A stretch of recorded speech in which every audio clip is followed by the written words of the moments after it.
wind moved slowly across the open plains of New Mexico. It carried with it the dry scent of dust, sage, and the faint sound of cattle bells from far away. A lonely man named Ethan Cole stood outside his wooden ranch house, looking across the land that stretched endlessly before him. The sun was dipping low, painting the sky with soft colors of orange and red. For a moment everything looked calm and peaceful, but inside Ethan's heart there was only quiet sorrow. He had once been a soldier, brave and respected, but that was many years ago. After the war he had returned to nothing, no family, no home, and no reason to smile. The only thing left for him was this ranch that he had built with his own 2 hands. Every fence post, every nail, every plank carried the memory of hard work and long, silent days. He rarely spoke to anyone. The nearest town was 15 miles away, and he only went there once a month for supplies. The people there called him the quiet rancher or the ghost man. He didn't mind. Silence had become his closest friend. That evening, as the light faded, Ethan saddled his horse Duke to check the far side of the property. The air was cool and the sound of the horse's hooves echoed softly on the ground. He followed the narrow trail along a small creek that cut through the dry land like a silver ribbon. But halfway through the ride he noticed something unusual. The ground was disturbed and dark stains marked the sand. He stopped, got off his horse, and kneeled down. The stains were fresh. He touched them with his fingers, blood. A faint trail led further up the creek. His soldier instincts came alive again. Someone was hurt, and not long ago. He followed the trail cautiously, keeping his hand near the rifle strapped to his horse. After a few minutes, he saw a figure lying on the bank of the creek. It was small and still, half hidden by tall grass. He approached slowly, heart pounding. When he came closer, he realized it was a young native girl. She looked about 18 or 19, her dark hair tangled and her clothes torn. Her leg was bleeding badly and an arrow shaft was broken near her side. For a moment, Ethan froze. He had heard stories of misunderstandings, of violence between settlers and tribes. If he helped her and her people found him, they might think he had harmed her. But if he left her there, she would surely die before morning. He stood there in silence, watching her shallow breathing. The moon rose slowly above the hills, lighting her face. In that soft light, she looked peaceful, almost like a sleeping child. Something inside him moved. He couldn't just walk away. Ethan lifted her carefully into his arms. She was light, but her body was cold. He carried her to his horse, wrapped her in his coat, and rode back toward his ranch as fast as the darkness allowed. The horse's hooves thundered softly across the plain, and every few seconds he looked down to make sure she was still breathing. When he reached his cabin, he quickly made a bed out of blankets near the fireplace. He placed her gently there and lit another lamp. Her wound looked deep but not hopeless. Years of battlefield experience had taught him how to clean and stitch wounds. He worked quietly, whispering words he hadn't spoken in years. Words of comfort. "Hold on, little one," he murmured, as he poured clean water over the wound and pressed cloth to stop the bleeding. She moved weakly, groaning in pain. Ethan's hands were steady, though his heart was heavy. He cleaned the wound carefully, removed the arrowhead, and stitched the torn flesh using his old army needle and thread. When he finished, he wiped the sweat from his forehead. The girl's breathing had calmed. Her face was pale but peaceful. Ethan sat beside her for hours, feeding the fire with wood and listening to the wind whistle through the cracks in the walls. He didn't know who she was, where she came from, or what trouble she had escaped. But she was now under his roof, and he would protect her until she was safe. As the night deepened, the girl stirred and opened her eyes for the first time. They were dark and bright at the same time, full of fear and confusion. She tried to sit up, but the pain stopped her. Ethan raised his hands gently. "Easy now," he said softly. "You're safe here." She looked at him, breathing fast. For a few seconds, neither spoke. Then, in a faint voice, she said one word, "Ayanna." Ethan understood that it was her name. He nodded slowly. "Ayanna," he repeated, just to show he had heard. She relaxed slightly, though her eyes still showed worry. Ethan gave her a sip of water, then covered her with a blanket. "Rest now," he said. She tried to say something more, but her voice faded, and soon she fell asleep again. Ethan sat by the fire long after that, watching the flames dance. He thought about how strange life was, how a quiet night could suddenly bring a lost soul to your door. He didn't know why she had been hurt, but he promised himself one thing. As long as she was in his care, no harm would come to her. Outside, the wind grew stronger. The old wooden house creaked softly, and the horses in the barn shifted nervously. Ethan checked the door, then went back to the fireplace. He added another log and looked again at the girl sleeping on the blanket. She had a calm face, though her hands were bruised and her clothes torn. The firelight touched her features gently, and for a moment Ethan saw something that surprised him. Peace. She looked like someone who had suffered much, yet still carried strength in her spirit. The memory of his own past came rushing back. He remembered carrying wounded soldiers off the battlefield, hearing their last words, seeing their pain, but this time was different. This time he could save someone. The night was long, but Ethan didn't sleep. He sat there in silence, listening to the girl's soft breathing, guarding her as if she were a fragile flame that needed protection from the dark. When morning came, light poured through the small window. The air smelled of dust and coffee. Ethan stepped outside for a moment, watching the sun rise over the hills. The world looked the same as it had yesterday, wide, empty, and silent. Yet something had changed inside him. He realized that for the first time in years, he didn't feel completely alone. He walked back inside, and the girl opened her eyes again. She looked stronger now, her face warm from the firelight. Ethan smiled softly and said, "Good morning." She didn't reply, but nodded weakly. He gave her a piece of bread soaked in milk and watched her eat slowly. She still didn't trust him fully, but there was a small spark of understanding between them, a shared knowledge that both had seen pain, and both had survived it. That evening, when he checked her wound again, she tried to thank him in her language. He didn't understand her words, but her eyes said enough. Ethan Cole, the lonely man who had lived in silence for so long, had no idea that by saving one wounded girl, he had just changed the path of his own life, far away. Beyond the hills, unseen eyes were already searching for her, and soon, the quiet ranch that had known only peace and solitude would become the center of something far greater than Ethan could ever imagine. The days passed slowly, and the wounded native girl, Ayanna, began to heal. Ethan Cole, the quiet rancher, kept to his routine, feeding the horses, repairing the fences, and checking the cattle. But his world didn't feel the same anymore. There was now a soft voice in his home, light footsteps on the wooden floor, and someone to share the silence with. Every morning, he would prepare a simple meal, coffee, bread, and sometimes boiled potatoes, and leave a portion for her by the fire. At first, she would only take it when he was outside, but soon she began to eat while he sat nearby. There were no real conversations between them. Their languages were different, but small gestures, smiles, and looks began to say more than words ever could. When she was strong enough to walk, Ayanna stepped out into the morning sun for the first time. She stood near the corral, watching Ethan brush down his horse. The way he moved, calm, careful, gentle, made her realize he was not like the others she had heard about. Ethan looked up and smiled faintly. "Good to see you on your feet," he said. She didn't understand the words, but the warmth in his tone made her nod with a small smile. That day, Ethan showed her how to pour water for the horses and how to collect firewood from the nearby grove. She moved with grace, light as a feather, though she still limped slightly from her healing leg. When she grew tired, Ethan made her sit by the porch and rest. As she sat there, her eyes wandered over the wide land, the rolling hills, the dry earth, the endless sky. It was both strange and beautiful, but deep inside her heart carried fear. She knew her people might be searching for her, and if they found her here, with a white man, they might believe she had been taken. That evening, as the sky turned purple and the stars began to show, Ayanna sat quietly near the fire while Ethan repaired an old saddle. She picked up one of his wooden carvings from the shelf, a small horse he had made during lonely nights. She traced its lines with her fingers, then looked at him curiously. He noticed her interest and said softly, "You like it?" She looked at him and nodded. Then, using her hands, she pointed to the small carving, then to him, and smiled, asking if he had made it. He nodded. Ayanna's eyes softened. She reached into a small leather pouch she carried and pulled out a simple beaded bracelet. The beads were made of bone and small stones worn from travel. She placed it on the table beside the carving, a silent gift of thanks. Ethan hesitated for a moment, touched by the gesture. "Thank you," he said gently.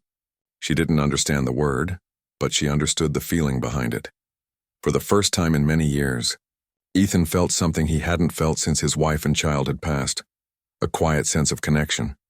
But peace, as he knew too well, never lasted long on the frontier. On the third morning, he woke to find Ayanna outside near the barn, looking toward the horizon. Her face was tense, her eyes scanning the distant hills. Ethan followed her gaze but saw nothing. "What is it?" he asked. She pointed at the ridge and said something quickly in her language, words he couldn't understand but could feel. Her tone was urgent. He walked closer and saw faint smoke rising from far away, campfire smoke. Someone was out there. That night, Ayanna could not sleep. She sat near the window, whispering to herself in her native tongue. Ethan heard her but didn't interrupt. When dawn came, she stood at the door with his old saddlebag over her shoulder.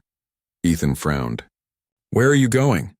he asked, stepping closer. She looked at him sadly, her hand over her heart, then pointed to the mountains in the distance. "My people," she said softly, the only English word she seemed to know clearly. "They think I gone." He understood what she meant. Her people must believe she had been harmed or taken. If she didn't return soon, they might come looking, and they would not come peacefully. Ethan tried to convince her to wait, pointing to her leg and the danger of traveling alone. "You're not ready," he said. But she shook her head. "If I stay, they come," she whispered. "They come for you." Her words hit him like a storm. He had lived through enough battles to know what that meant. A single misunderstanding could turn into bloodshed. He couldn't let her ride off weak and alone, but he also couldn't stop her. He went to the barn and brought out his best horse, the brown mare named Luna. "If you must go," he said softly, "take her." Ayanna looked surprised, then shook her head. "Your horse," she said in broken English. He smiled faintly. "She'll carry you safe." Ayanna hesitated, her eyes shining with emotion. She took his hand gently for a moment, a brief, silent thank you, then mounted the horse. Ethan watched her ride off toward the rising sun, her dark hair flowing in the wind. He stood there long after she disappeared, feeling an emptiness return to his chest. The ranch felt quiet again, too quiet. The echo of her footsteps lingered in his memory.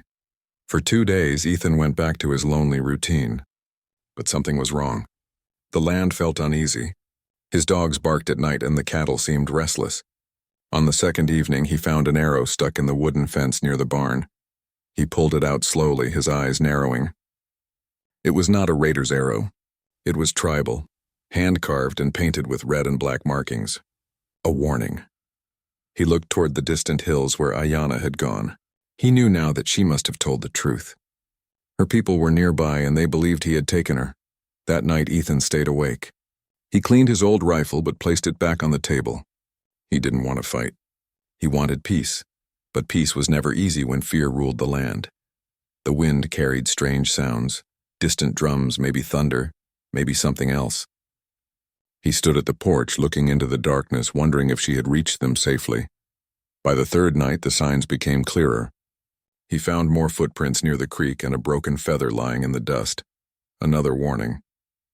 Ethan sighed deeply, feeling the weight of it all. He had only tried to do what was right.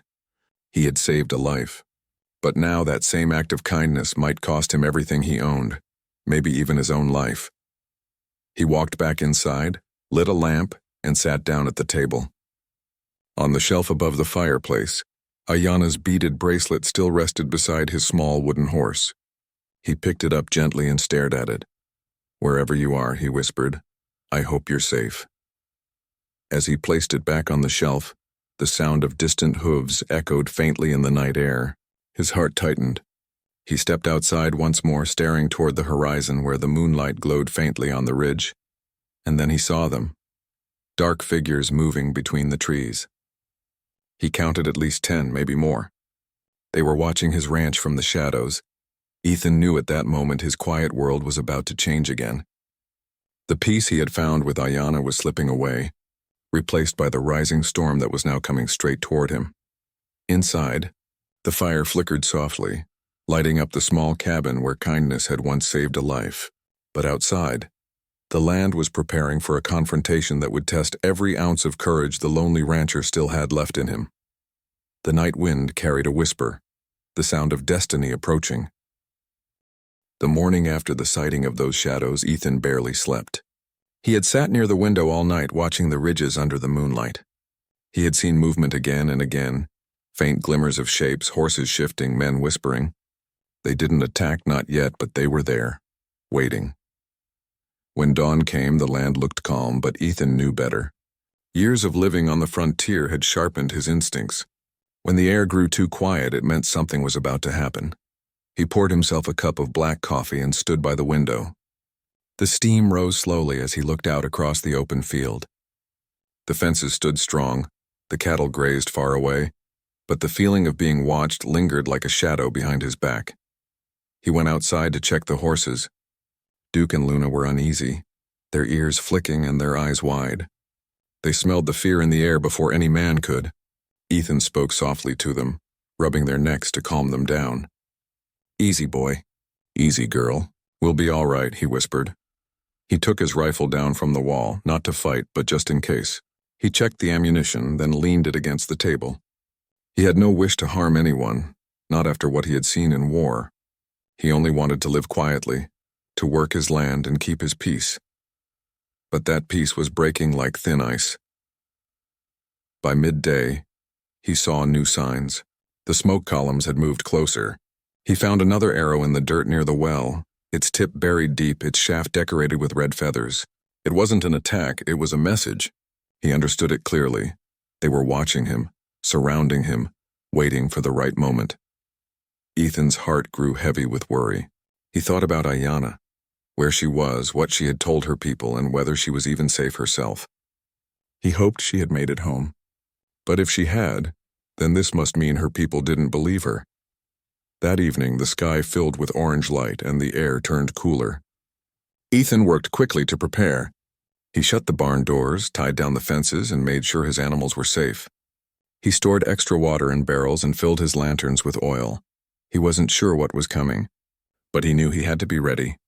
As the sun disappeared behind the hills, Ethan sat on his porch with his dog Scout beside him.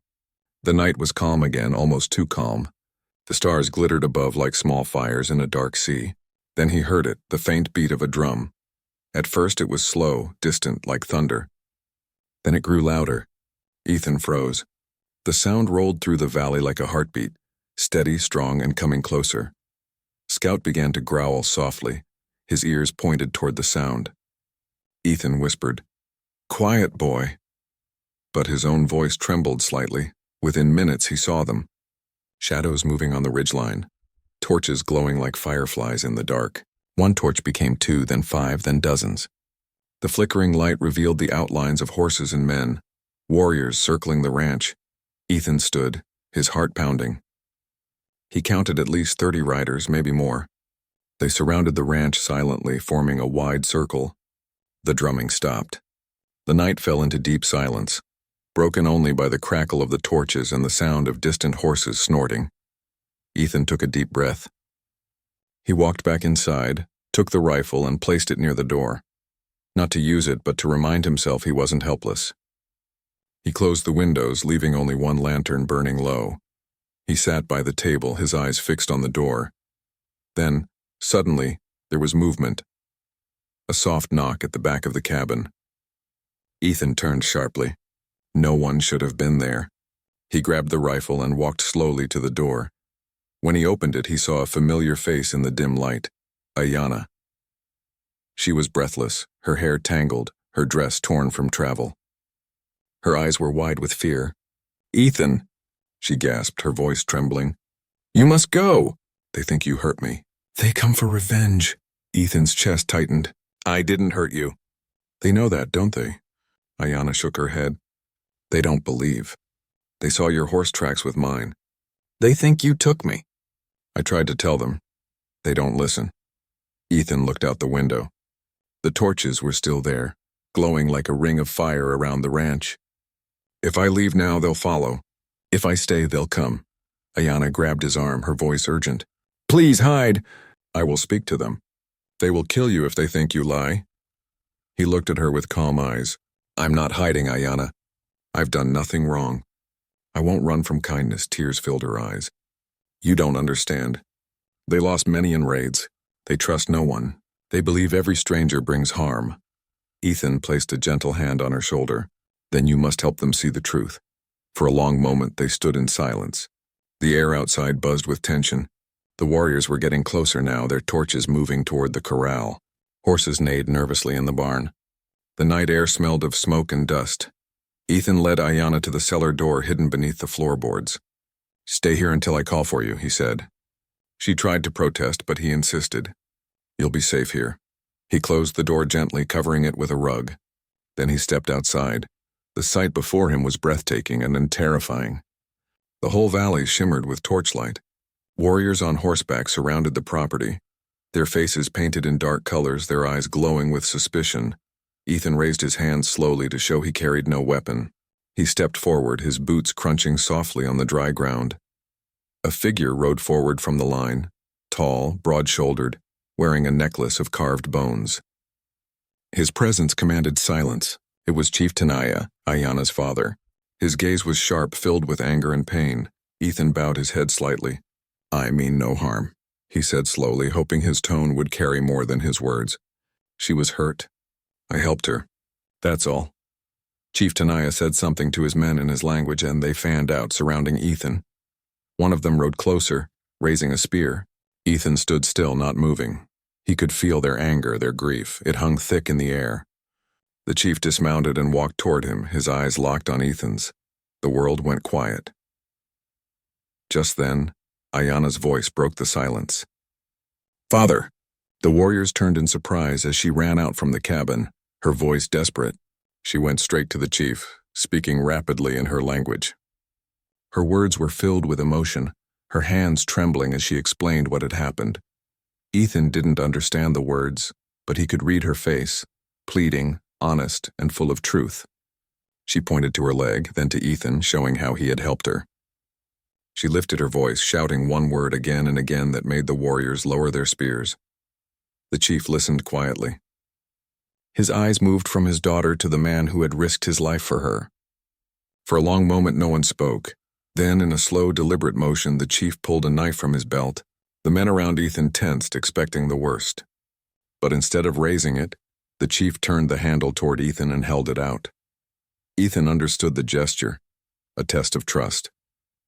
He took the knife carefully, then drove it gently into the earth between them, leaving it there. "I will not fight," he said softly. "I only protect." The chief studied him for a long time. Then, to everyone's surprise, he nodded once. Slow, firm, and full of meaning. The warriors lowered their weapons. The tension began to fade, like a storm that had passed.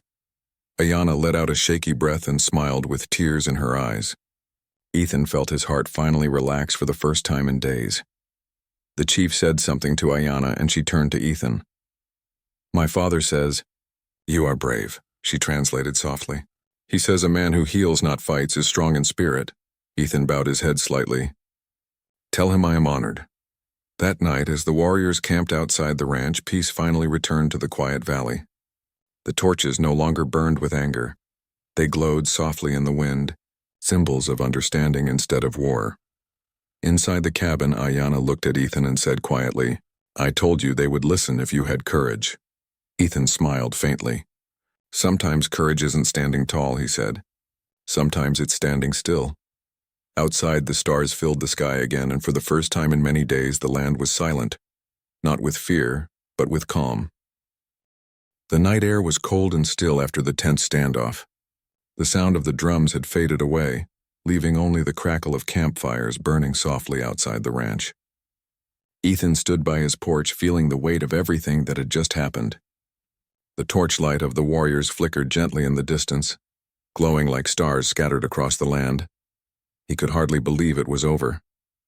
Only hours ago he had been surrounded by an army of angry men ready to strike, and now they sat quietly beyond his fences, speaking in low voices. The chief Tenaya had not left. He sat near the center of the camp, tall and still, like a man carved from the earth itself. Ayanna stayed close to her father, sometimes looking toward the cabin as if making sure Ethan was safe. Ethan turned back inside and fed more wood to the fireplace. His hand still trembled a little, though he tried not to show it. He wasn't afraid of them anymore, not really, but the memory of standing alone in front of so many armed men would stay with him for a long time.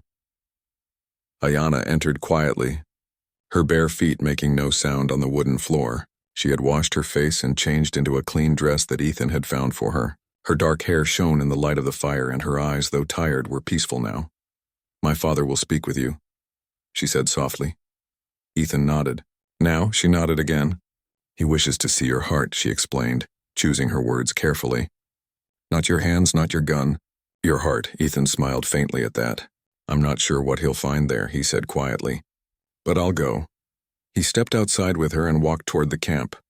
The warriors turned their heads as he approached, but none raised a weapon.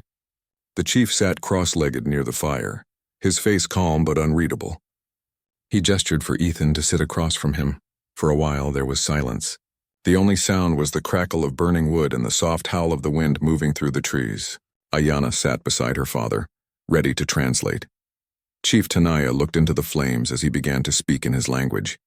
His words were slow and measured, filled with a deep strength. Ayanna translated, her voice low and clear.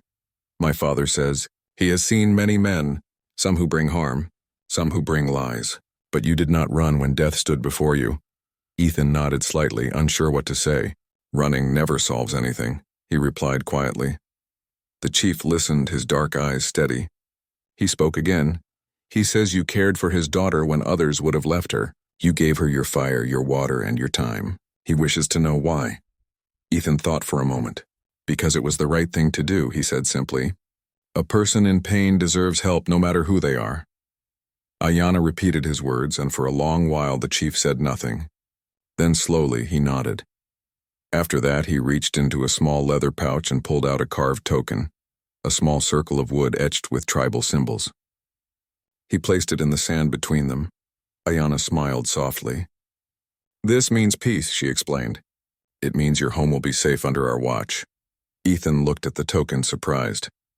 He hadn't expected such a gift. He bowed his head slightly. "Tell him I am grateful," he said. The chief stood up, his tall figure outlined against the firelight. He looked down at Ethan and said something brief in his language. Ayanna's face softened as she translated. "He says, 'From this day you are known as Natohe, the man who heals.'" Ethan's throat tightened at those words. For years he had been known only as the quiet man, the loner, the ghost rancher. But now in this strange and beautiful way he had been given a name that carried honor. The chief extended his hand. Ethan hesitated only for a moment before grasping it firmly. It was a gesture of true respect, one that spoke louder than any words. When Ethan returned to his cabin later that night, Ayanna followed him. She seemed lighter, as if a great burden had been lifted from her heart. They sat quietly by the fire, and for the first time there was no fear between them, only understanding. "You spoke well," she said softly.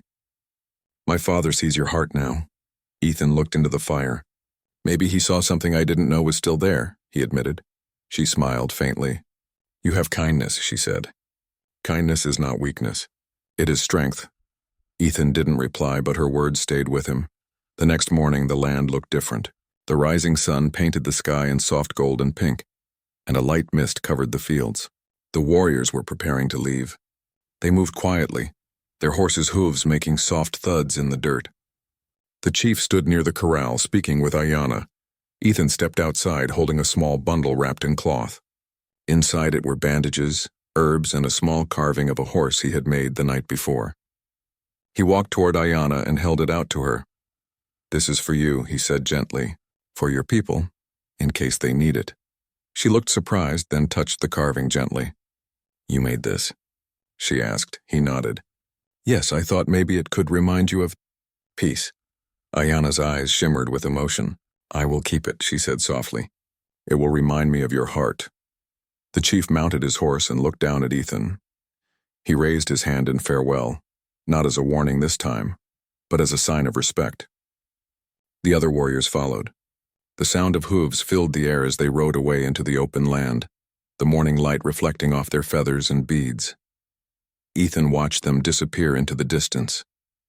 When the last rider vanished over the hill, he felt a strange mix of sadness and relief. The danger was gone, but the quiet had returned, the deep, endless quiet of the plains. He turned back toward the cabin and saw Ayanna standing there, still watching the horizon. "Will you go with them?" he asked quietly. She shook her head. "Not yet," she said. "My father asked me to stay for a time.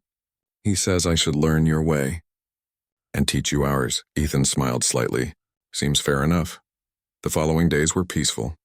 The fear that had once hung over the ranch had turned into a calm stillness.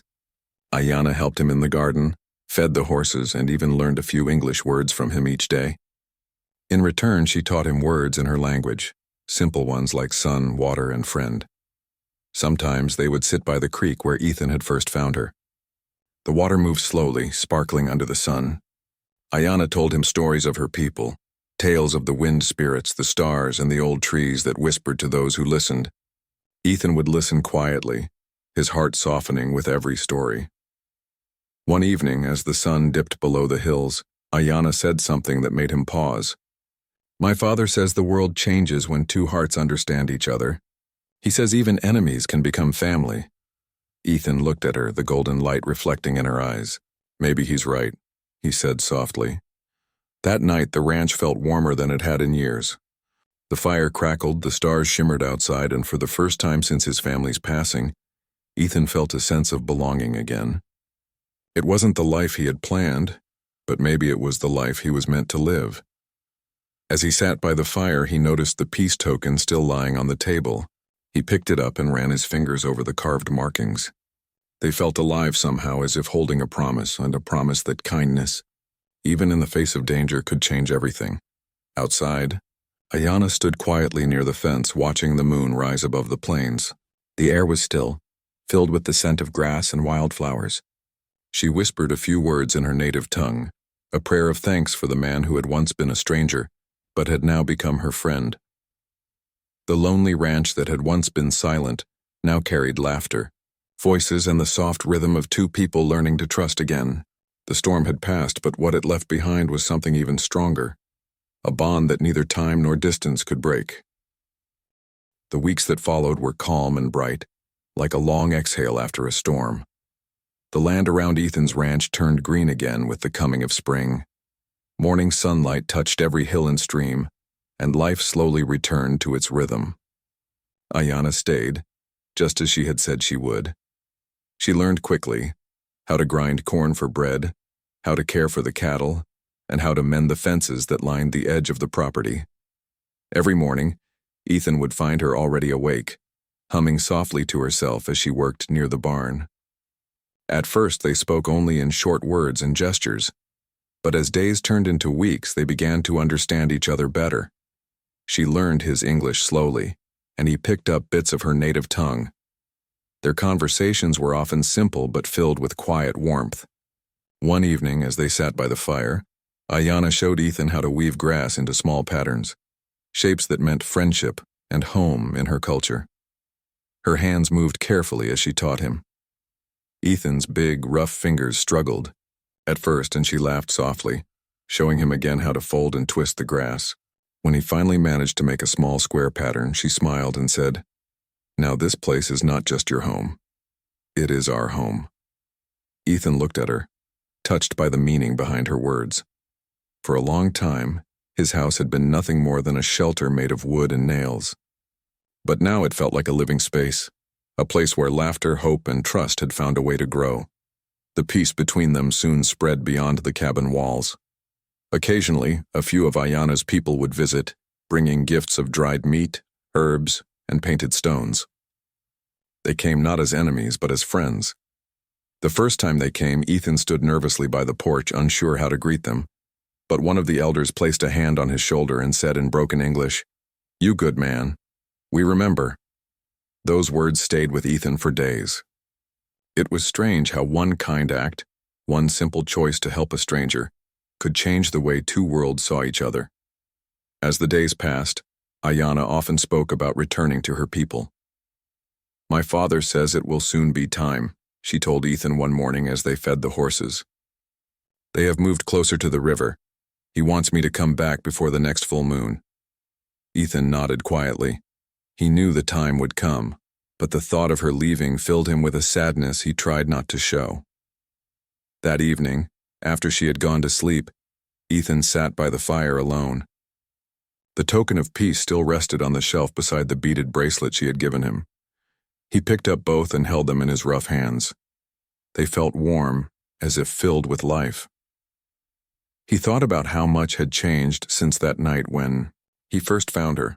The blood on the sand, the fear in her eyes, the loneliness in his heart. All of it had turned into something new, something that made him believe in goodness again. The next morning, Ayana found him repairing the old fence near the east field. She walked over with a small bundle wrapped in cloth. "For you," she said with a shy smile. Inside the bundle was a small pouch of herbs and a piece of cloth embroidered with symbols. "What is it?" Ethan asked. "It is for your heart," she said softly. "It keeps away sadness." Ethan smiled gently. "Then I will keep it close." A few days later, Ayana began preparing for her return. She cleaned the cabin, fed the animals one last time, and made sure everything was in order. When she finished, she stood on the porch, looking out across the wide, golden land. "It's beautiful here," she said. "So quiet. The earth listens here." Ethan stood beside her. "Yes," he said. "It listens and remembers."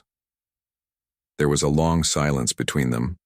Then Ayana turned to him and said softly, "When I first came here, I was afraid. But now I know. Kindness lives in all people no matter where they come from." Ethan felt his throat tighten. "And I've learned that courage doesn't always wear war paint or carry a rifle," he said. "Sometimes it rides into the unknown just to do what's right." She smiled at him, a smile filled with peace and understanding. The morning of her departure came quietly. The air was cool, and the sun rose slowly over the hills. Ethan had saddled Luna for her, the same horse she had once ridden away on, and tied a small blanket around the saddle. Ayana came out wearing a soft brown dress and a necklace made of small turquoise beads. She carried no weapon, only her pouch and the wooden carving of the horse he had given her weeks before. Ethan helped her mount the horse. "You'll be safe?" he asked quietly. She nodded. "My father waits by the river. We will move with the wind." He hesitated for a moment, then said, "You'll come back someday?" She smiled softly. "The earth is round. Paths meet again." Before she rode away, she reached into her pouch and pulled out a single eagle feather. She handed it to him gently. "Keep this," she said. "It means peace. It means you are part of the land now." Ethan took it carefully, holding it as if it were made of glass. "Thank you," he said. Ayana looked at him one last time, her dark hair flowing in the morning wind, her eyes full of gratitude. Then she turned her horse toward the horizon and began to ride. Ethan stood there for a long time, watching her figure grow smaller and smaller, until she was just a shadow against the bright sky. He felt both loss and calm in his heart, a strange balance of sadness and peace.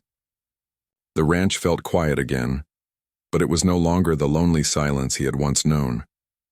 It was a peaceful quiet, the kind that comes after something beautiful has ended, but still remains in memory.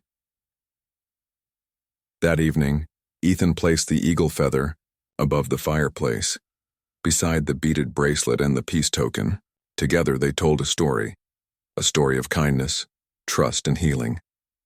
Over time, people in the nearby town began to hear about what had happened, how the ghost rancher had once been surrounded by warriors, but survived through compassion, not violence.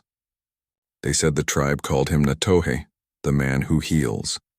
Years later, travelers who passed through that valley would sometimes stop by his ranch. They always found a quiet man with gentle eyes and a calm voice. He would offer them water and food, never asking much in return. And above his fireplace they would see the same eagle feather, hanging proudly like a silent reminder of peace. Some said that every spring, when the wind blew softly through the plains, a group of riders could be seen far in the distance, warriors and women moving gracefully with the rhythm of the earth, and sometimes among them, a familiar figure would turn her horse toward the ranch for just a moment, as if to make sure the lonely man who once saved her still lived in peace. Ethan Cole never forgot Ayana. Her memory stayed alive in his heart, like a warm flame that never faded. She had come into his life as a stranger, but she left as a teacher, someone who had reminded him that humanity is greater than fear, and that love and kindness can build bridges even between worlds once divided. As the sun set behind the mountains, painting the sky in gold and rose, Ethan sat on his porch with a cup of coffee in his hand. The wind moved through the grass, carrying with it the faint echo of drums, not of war, but of life. He closed his eyes and whispered softly, "Thank you, Ayana." And in that moment, he felt the land answer him back, quiet, gentle, and eternal.